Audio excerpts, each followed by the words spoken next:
Bam Pastor makes this post, okay? And he says, baptism is only $250 for Orthodox. Now, here's the thing. He is framing this as though this is basically saying that we charge people for salvation. Right? That we charge people not just for the particular service that we offer, but specifically for the grace contained within baptism. So he's accusing us of simony. Okay? Corinthians 9 literally talks about Paul giving his justification of being an apostle. And he then says that because he's an apostle, he deserves a salary. These married clerics deserve payment. Who plants a vineyard and doesn't eat of its fruit? Or who tends a flock and doesn't drink of the milk of that flock? Egg falling there. Okay, so we're going to just go in. We're going to go in, okay? We're going to go in. There's been some controversy recently, okay? There's been some controversy recently, and it's been basically about Orthodox Christians, Orthodox churches that promote, Orthodox churches that basically ask for a fee for their baptism, okay? That is the controversy. And a lot of Orthodox Christians came out obviously in defense of their parishes, saying, hey, look, yes, some parishes require some sort of money to compensate for the services that are provided. But some people took exception to that. And some people genuinely were using this as some sort of attack against the Orthodox faith. And it's, number one, frankly ridiculous. It's ridiculous for multiple reasons. But it's also ridiculous because of the fact that ultimately people have been giving their explanations. They've been giving their explanations. And now people have been coming out attacking the Orthodox faith. Let's catch you guys up. Let's get you guys up to speed basically on the scenario of what's been going on. Let's get you guys up to speed basically on the scenario of what's been going on. Okay? So the scenario is as follows, okay? On X, a Protestant came up and made this particular post. Banned pastor got 400,000 views. 400,000 views. He posts this picture. Of course, it's rage bait. But Orthodox people, sometimes in the orthobrosphere, whatever, they can't help but comment. Okay? Hey, thanks for the $5 Canadian one-way apologetics. Thank you. We'll read all the super chats soon. It shows up on the screen. So, Bam Pastor makes this post, okay?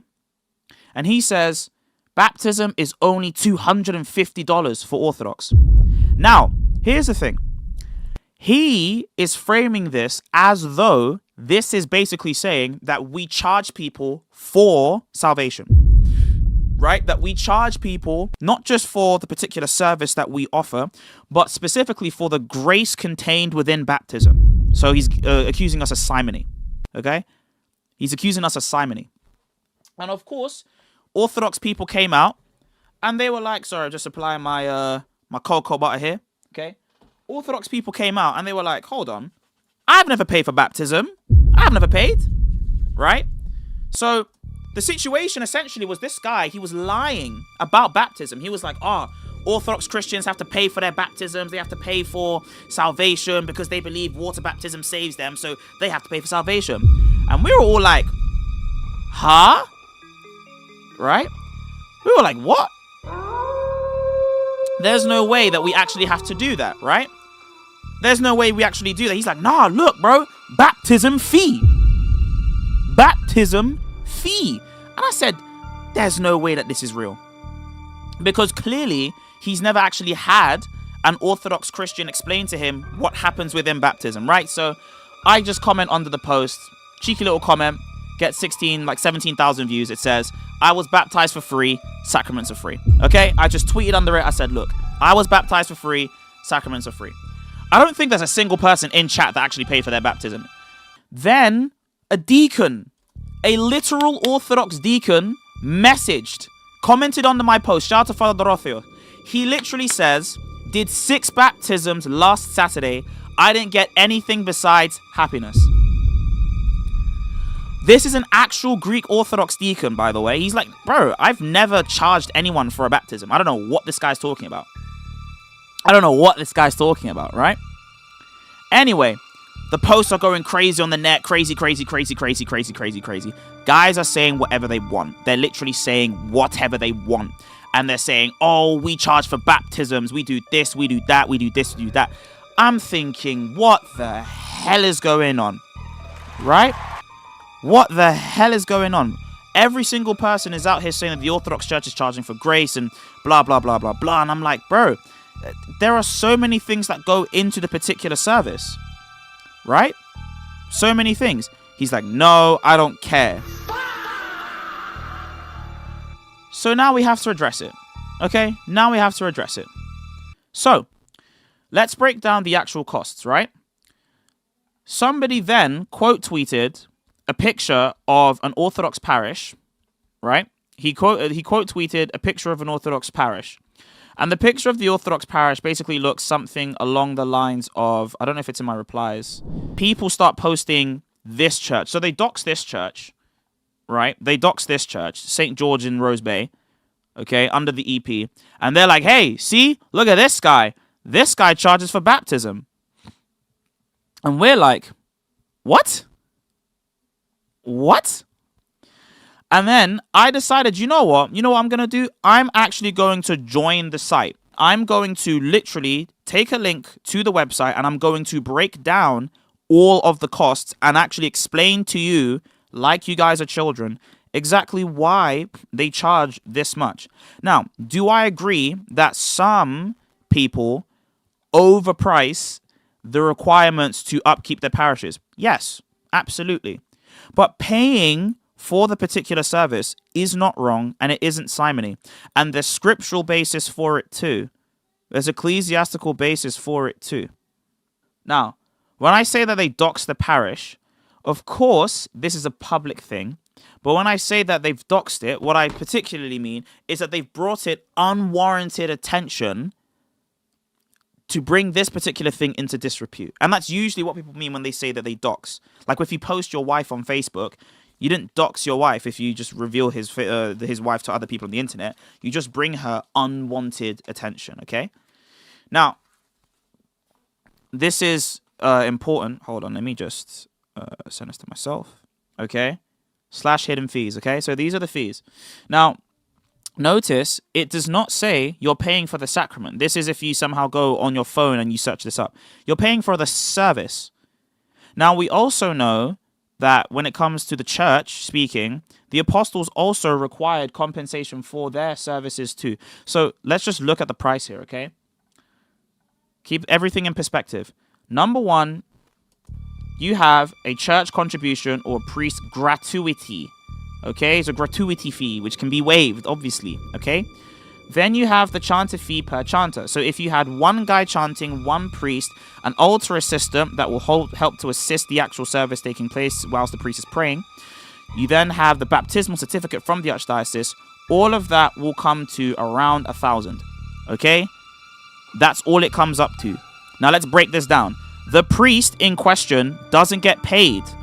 He doesn't get paid. He only receives donations. So in order for the priest to be full-time, all the parishioners have to chip in somewhat. So that's why they take it from the services that they provide. If they go to do a house blessing, it's customary, traditionally speaking, for you to give money. But this just helps for the priest to be full-time. Okay? This parish is set up so that they can have multiple full-time priests, so all of the community can benefit. So that goes towards the priest's salary. The chanter fee is the equivalent, but for people that are cantors in the church. So the cantors in the church that chant and sing the divine services, those people also are doing the work of God and serve. So they get paid too. They get a cut too. The altar assistants, again, serving at the table, so they get paid for their time. And the same thing happens with the baptismal certificate. The only thing you can really complain about is that you have to pay for the certificate.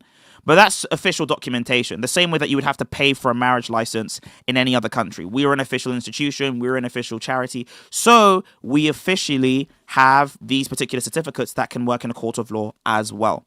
Okay? So we pay for all of those things. At no point in time, have you, for any reason, actually paid for the grace of salvation. Never. You have never, ever, ever, ever seen this. Now, that's the fee breakdown. Now, as you can see, of course, the church would need all of these things. Why? Because you pay for the upkeep of the church. You pay for the water that you use because you use a lot of water. You pay for the electricity. You pay for the priest's time. Because if the priest is baptizing you and he's doing the service of baptism here for you, that's time that he's not spending with someone else. That's time that he's spending not visiting a hospital to give that person last rites. That's time that he's spending not trying to officiate a marriage. That's time him spending not being able to confess people because he's busy baptizing you. So you pay him for his time. You pay him because he's doing the work of God. He's doing the service of God. And it's gratuitous. As it literally says on the site, a priest gratuity. Now, the only reason why people have gotten uppity about this is because the church referred to the thing as fees. That's the only reason why people are getting so tight about this. Because the word fees was used. Well, what is a fee? It is a particular amount or compensation given because a service was provided to you. Now, I was baptized in the Orthodox Church, and I'll tell you how much I paid. Not a single penny. Not a single penny. All of my friends didn't pay a single penny. No one pays if they cannot contribute. It is only according to the need that you will need to ever fork up any amount of money. Okay? That is it. So when we add all the costs together, then yes, it comes up to 1,000. Really, you're paying around 750, and you're paying 400 to the priest for travel there, for his rent, for food that he will need for that month, all of that kind of stuff. So all of that kind of stuff are going on. This is not a demand, though. This is optional. The only thing that would really be in demand, if I can think from the church's perspective, would be you need to pay for the certificate. And that's it, because that's literally a marriage license. So that's the only thing you would actually have to pay for. Everything else is free game. Everything else is free game. So this idea that we have to pay for baptisms is just not true. So what people don't understand is you yourself aren't paying for the baptism. Your sponsor or godfather/godmother, they will pay on your behalf. And they're paying the priest for the priest's time. They're paying the cantor for their chanting services. And they're paying the sexton. The sexton is the groundskeeper, the guy that literally keeps the light switched on, that makes sure that everything works around the clock. A guy that works full time. That particular person needs to be paid. So all the money that they receive goes out accordingly to the different places. He said the screenshot above said baptism fee, and the one below is even clearer. Stop spinning things, it's clear. If your church believes baptism is required to be saved and then charges 1,000 as fees, it's clearly charging money to be saved. No, because none of the expenses given there have anything to do with the actual grace of salvation. Like none of them at all. All of that was made up. You made it all up. Now, let's actually get to the Bible, okay? Because people are going to say, oh, the Bible doesn't teach that. Well, let's check it. 1 Corinthians 9. Let's start the music again. 1 Corinthians 9 literally talks about Paul giving his justification of being an apostle. And he then says that because he's an apostle, he deserves a salary. He deserves a salary. He deserves to get paid. And he says as follows. My defense to those who examine me is this. Do we not have right to eat and drink? Do we have no right to take along a believing wife, as do also the other apostles, the brothers of the Lord and Cephas? Or is it only Barnabas and I who have no right to refrain from working? So he's like, look, these married clerics deserve payment. Whoever goes to war at his own expense, right? I'm not going to pay for this stuff. Someone else has to pay. Who plants a vineyard and doesn't eat of its fruit? Or who tends a flock and doesn't drink of the milk of that flock?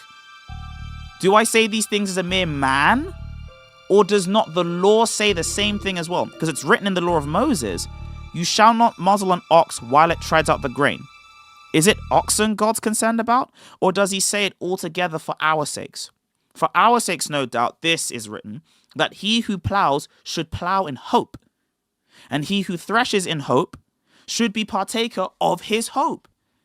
If we have sown spiritual things for you, is it a great thing if we reap your material things? So your money, right? If others are partakers of this right over you, so it's a right. They have this as a right. God has given this to them so that they may be able to have this. Are we not even more? Nevertheless, we haven't used this right, but endure all things lest we hinder the gospel of Christ, because he doesn't want to go there and have the Corinthians be worried about paying his salary for his time there. So you know what he does? He goes to someone else. He goes to the church in in Macedonia. And he says, hey, the Macedonians will pay me. What I supply, the Macedonians have. So clearly, it's established in Scripture, this principle in verses 13 and 14, that anyone who serves at the table, that serves at the temple, gets to eat from it. Very simple. You serve at the temple, you get to eat from it. It's a very simple principle. And all of the fees that you see here are different people that serve at the temple, and so they get to eat from it. That's it. Now, nowhere here does it say that this is necessary. This is if you want to book a baptism, by the way, if you want to book it. So you want to have the sacrament or service of baptism outside of the liturgical context. You just want to do the baptism on its own, like the baptism and chrismation. That's it. Fine. But if you are baptized, for example, in the context of the divine liturgy, you're not going to have to pay any money for that. Right? Obviously. So that addresses that.